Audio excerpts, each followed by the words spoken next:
The ventilator is alarming. Peak airway pressure, 42, was 18 at the start of the case. You squeeze the bag manually. It's stiff, resistant, like ventilating concrete. You look at the capnography, shark fin waveform. You listen to the chest, bilateral wheeze, both sides, diffuse. The SpO2 is starting to drift. This is not a kinked tube. This is not a mucus plug. This is not the patient biting down. The airways are in spasm, and if you don't break it fast, this becomes something much worse. I'm Anesthesia Buddy, and today, intraoperative bronchospasm. Let's get into it. It's a routine case. 52-year-old male, history of mild asthma, well controlled. On an inhaler at home, last used it this morning. Coming in for an elective inguinal hernia repair. You induce with propofol, fentanyl, rocuronium. Intubation is straightforward. Good view. Tube goes in easily. Bilateral breath sounds confirmed. Capnography waveform looks normal. You connect to the ventilator. Set your parameters. Peak pressure, 18 centimeters of water. Normal. Expected. Surgeon preps and drapes. Incision is made. 15 minutes into the case. Ventilator high pressure alarm. You look at the peak pressure, 28. You silence the alarm. Check the circuit. No kinks, no disconnect. Peak pressure, 34. You manually ventilate. Resistance, significant resistance. You listen to the chest. Expiratory wheeze, bilateral, prolonged expiratory phase. You look at the capnography. The normal square waveform is gone. In its place, a shark fin, slanted upstroke, sign of obstructed expiration. Peak pressure, 42. SpO2, 94. Trending down. The patient's airway is fighting back. This is bronchospasm. Intraoperative bronchospasm. Sudden severe bronchoconstriction occurring during anesthesia. The smooth muscle surrounding the small airways contracts forcefully. Airways narrow dramatically. Airflow becomes severely restricted, especially on expiration. Air goes in with difficulty. Air comes out even harder. If severe enough, air trapping occurs. Dynamic hyperinflation. The lungs become overinflated and cannot empty properly. This increases intrathoracic pressure, reduces venous return, causes hemodynamic compromise. Tension physiology can develop in the most severe cases. The triggers: airway instrumentation during a light plane of anesthesia, laryngoscopy, intubation, suctioning, LMA placement. The most common intraoperative trigger: aspiration of gastric contents, chemical irritation of the airways triggering massive bronchoconstriction. Medications: histamine-releasing drugs, morphine, atracurium, mivacurium, aspirin, and NSAIDs in sensitive patients. Beta blockers, blocking the bronchodilatory beta-2 receptors. Neostigmine, muscarinic stimulation causing bronchoconstriction. This is why you give glycopyrrolate with it. Anaphylaxis, always on your differential. Bronchospasm plus hypotension plus urticaria equals anaphylaxis until proven otherwise. Pre-existing airway disease, asthma, COPD, recent URI, active smoker, reactive airway disease. These patients are primed to bronchospasm.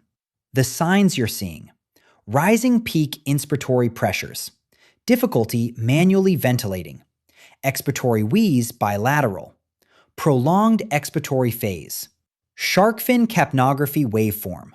The upstroke of the waveform is slanted instead of square because CO2 is being exhaled unevenly through partially obstructed airways. Falling SpO2 as ventilation becomes increasingly impaired. And the critical differential: not all high airway pressures are bronchospasm. Before you treat, rule out the mechanical causes. Kinked endotracheal tube. Check it. Reposition the head. Advance or withdraw slightly. Endobronchial intubation. Tube too far in, down the right mainstem. Unilateral breath sounds. Pull back 2 centimeters. Patient biting the tube. Deepen the anesthesia. Mucus plug. Suction the ETT. Pneumothorax.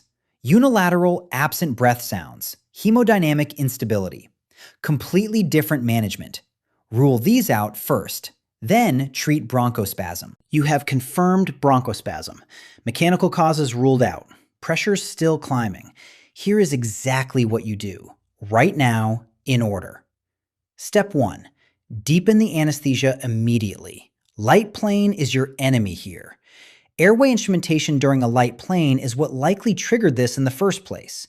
Deepen with your volatile agent. Sevoflurane is your best choice. It has intrinsic bronchodilatory properties. Increase the concentration. Propofol infusion if on total intravenous anesthesia. Propofol has bronchodilatory properties too. Push a bolus. Increase the infusion. Step 2. 100% oxygen. Switch to manual ventilation. Feel the compliance in your hand. Slow, deliberate breaths. Allow full expiration between breaths. Do not stack breaths. Air trapping will worsen dramatically if you do not allow adequate expiratory time. Increase your IDE ratio, 1:3 or even 1:4. Let the air out. Step 3. Bronchodilators. This is your primary pharmacologic treatment. Albuterol via the breathing circuit. This is your first-line bronchodilator. How to give it intraoperatively. Disconnect the circuit briefly, shake the MDI, give 4 to 8 puffs into the circuit via the ET tube adapter, reconnect, and ventilate. Ipratropium can be added, an anticholinergic bronchodilator, particularly useful in COPD patients. Step 4. Epinephrine. If bronchospasm is severe and not responding to inhaled bronchodilators, epinephrine is your escalation. Intravenous, 10 to 100 micrograms IV. Titrate to effect. Beta-2 agonist effect causes powerful bronchodilation. Also raises blood pressure if hemodynamic compromise is occurring. If anaphylaxis is on your differential, epinephrine is non-negotiable. Give it. Step 5. Intravenous bronchodilators if inhaled therapy insufficient. Magnesium sulfate, 2 grams IV over 20 minutes. Smooth muscle relaxant. Useful adjunct in refractory bronchospasm, particularly in asthmatic patients. Ketamine, 0.5 to 1 milligram per kilogram IV. Sympathomimetic, causes bronchodilation. Excellent choice for the hemodynamically compromised bronchospastic patient. Step 6. Corticosteroids. Hydrocortisone 200 milligrams IV, or methylprednisolone 1 milligram per kilogram. These take hours to work, but reduce airway inflammation and prevent recurrence. Give them early in the course. Step 7. Identify and remove the trigger. Was it a drug? Stop the infusion. Was it aspiration? Suction the ET tube. Treat accordingly. Was it anaphylaxis? Full anaphylaxis protocol. Step 8. If refractory and life-threatening bronchospasm, consider extracorporeal membrane oxygenation as last resort. Call early if things are not turning around. Step 9. Post-operative monitoring. These patients need close observation. Bronchospasm can recur. Consider ICU or close monitoring depending on severity. Optimize their bronchodilator regimen before discharge. Ensure their outpatient inhaler is reviewed and optimized. The board questions hiding in this crisis. Question 1. What capnography finding is classic for bronchospasm? The shark fin waveform. Slanted upstroke on the capnogram indicating uneven CO2 exhalation through partially obstructed airways. Know this pattern. It will be on your boards. Question 2. Which volatile anesthetic has the best bronchodilatory properties? Sevoflurane. It directly relaxes airway smooth muscle.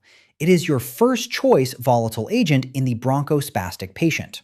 Desflurane is the opposite. It is a known airway irritant. It can trigger bronchospasm. Avoid it in reactive airway disease patients. Question 3. What is the first-line inhaled bronchodilator intraoperatively? Albuterol, given via MDI into the breathing circuit, 4 to 8 puffs actuated into the ETT adapter. Question 4. Which induction agent is preferred in a patient with reactive airway disease?